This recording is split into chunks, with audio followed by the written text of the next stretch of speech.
Hey everybody, this is Pastor Richie Halverson here with another daily dose of hope for you on this Wednesday.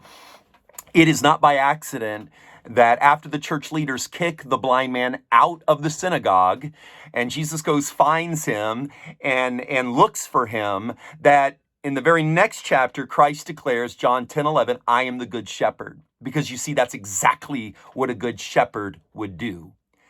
Through the Good Shepherd discourse, Jesus connects himself with Ezekiel 34.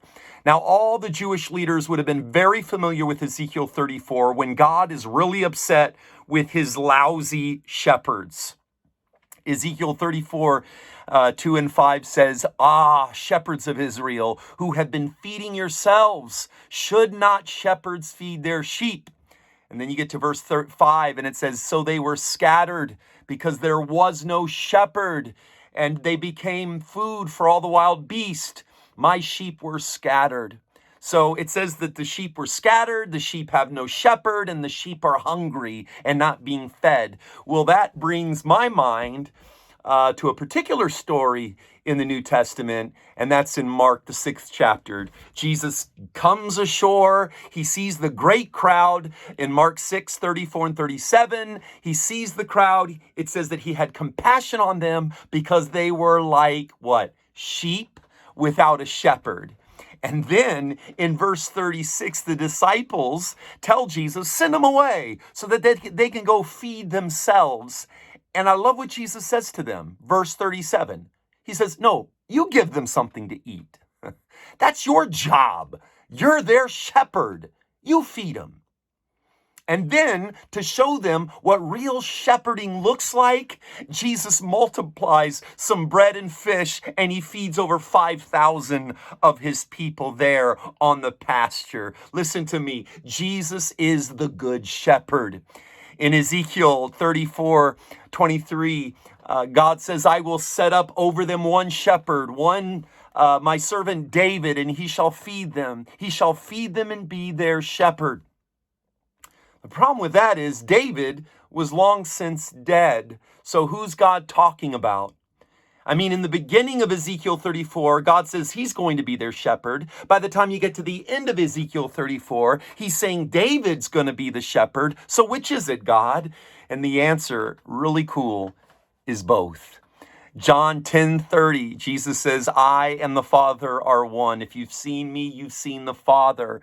Don't you see the prophecy of Ezekiel 34 can only be fulfilled in Jesus, who is both Messiah and God. All right. He is the true King David, the one that puny King David really pointed to. In John 10:18, Jesus says, my sheep listen to my voice. Did you know that sheep really do hear and respond to the shepherd's voice? They can tell the difference between someone who is their shepherd and who is not their shepherd. It's true. Google it. It's crazy. You see, if you're God's sheep, you're going to listen to God and you're going to recognize his voice on your life. In John 10:7, Jesus says, I am the door of the sheep.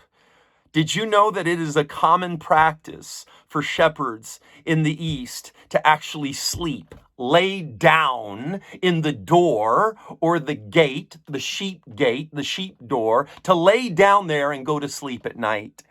They do this to protect the sheep from thieves that would come in and steal the sheep and from wild animals. John 10:11 makes that so much more powerful. The good shepherd lays down his life for his sheep.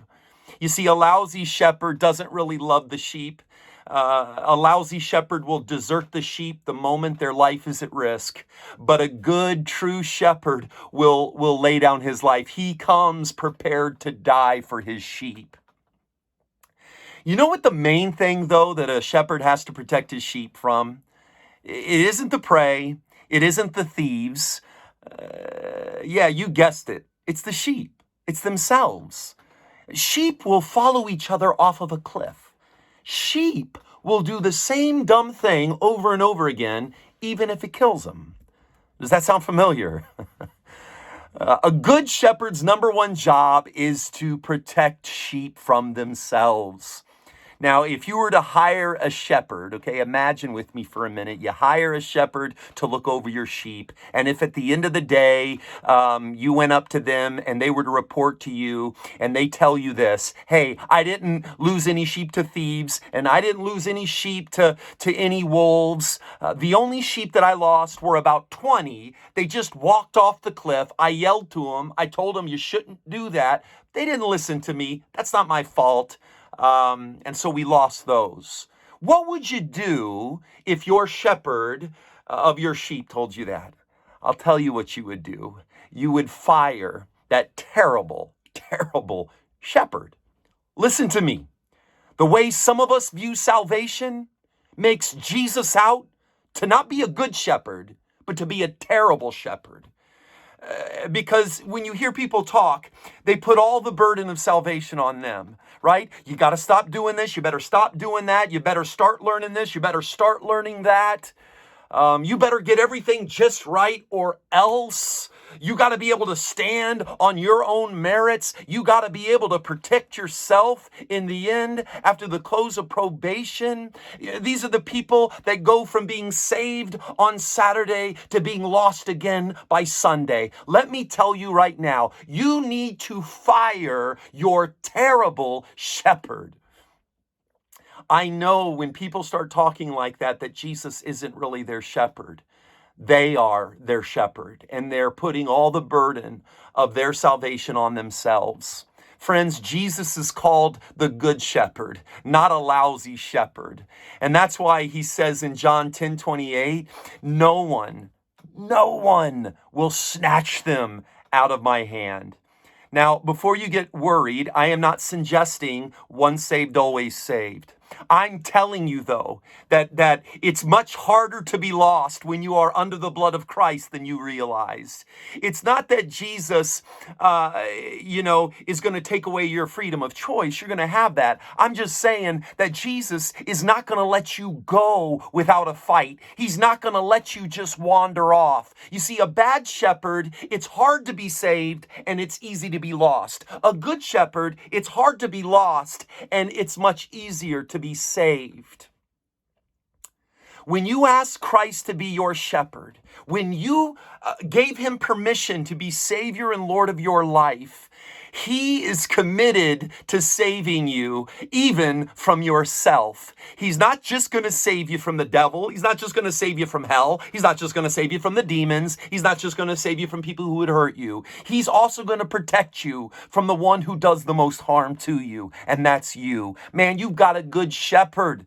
And as long as you let him be your shepherd, he's going to keep bringing you back to the pasture, even when you go off on your own little way for a while. As long as you let him bring you back, he is going to save you. He's going to get you through. Ezekiel 34:22 says, I will rescue my flock.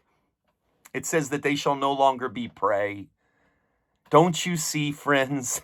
Because Jesus laid down his life for you, all right? Because he allowed himself to be eaten by prey, you can be protected. He allowed himself to be sacrificed so that you can be saved. He died between two thieves so that no thief, not even death, can rob you of the promise of pasture and paradise that he has given you. Take that to the bank. Bury that deep in your heart. You've got a good shepherd. God bless you. Goodbye.